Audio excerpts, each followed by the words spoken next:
Welcome, guys. It's been a little while since you've been able to hear my voice. I am kind of killing time until I have my fursuit because it's quite close at hand, although that's still maybe at least a month from now. But I wanted to share with you a little bit of cooking, doing some homemade ramen noodles, Kryptochrome style. Now, this is sort of a comfort food style recipe. Definitely not meant to be healthy. I actually include no green vegetables to speak of.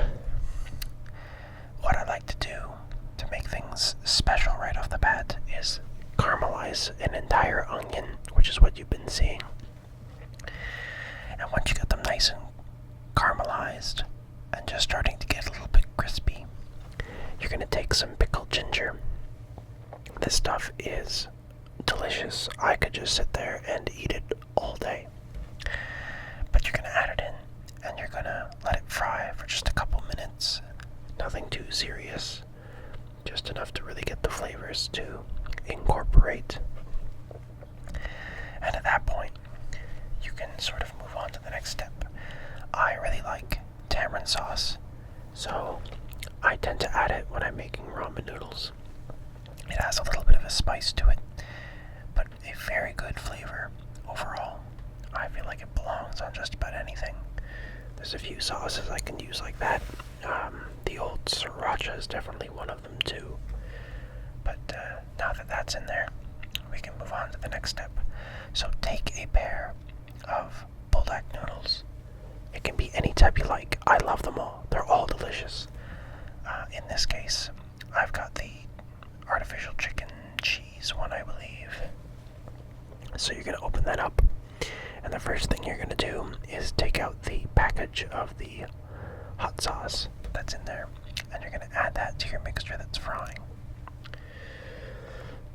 Don't need to do too much, maybe just stir it in once you're done, get it all sort of incorporated in the pan. And this is all in preparation because now you're going to take your pot where you want to boil your noodles, and for me, I preheated some water in my kettle. The package says to put 600 milliliters in there. You can do it to your own preference depending on how much soup base you want, how much water you want in it. No big deal, but you can see all that deliciousness coming out of the cast pan.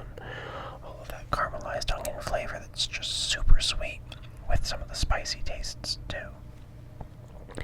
So at this point, you're going to have your element on your stove running, and you're going to get that up to a nice boiling temperature again. And once you've achieved that, you're going to take your package of noodles, and you're going to add the noodles themselves to the boiling mixture.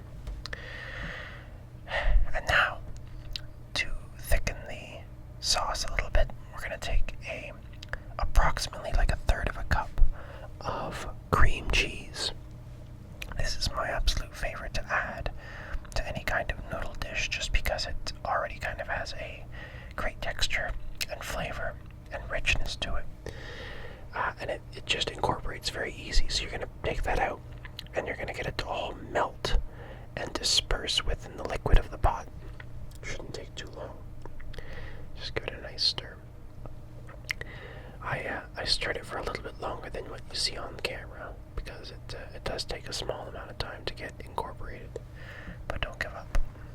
So now, once you have all that sort of melting away, you're going to take your packet of powder that comes with the noodles. In this case, it's a cheese-flavored powder, and you're going to add that in. So there's a lot of cheese flavor going on, which is definitely what I'm going for with these noodles today. So you're going to take our chopsticks, whatever you got, and get it all mixed together. And then after you finish that up, the next step is going to be to take an egg. Some people might have a preference. They might use different kinds of eggs. I'm doing nothing fancy. I'm just cracking one right in.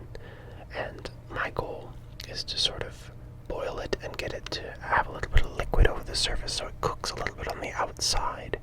But we're only going to be keeping this egg in there just long enough outside is cooked and the yolk is still a bit soft, which you'll get to see a little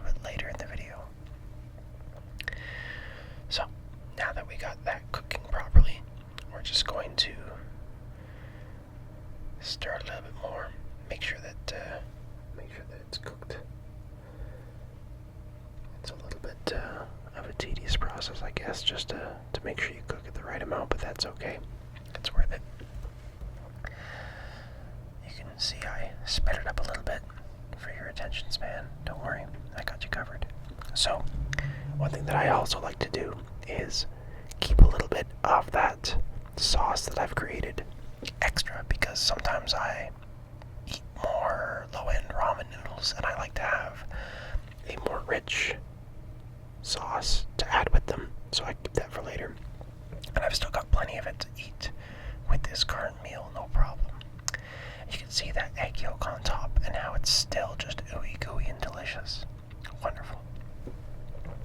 So, now that you have your bowl ready, there's only one more thing that I didn't do on camera, but I like to garnish it with a little bit of sesame seeds on top. But that's just me.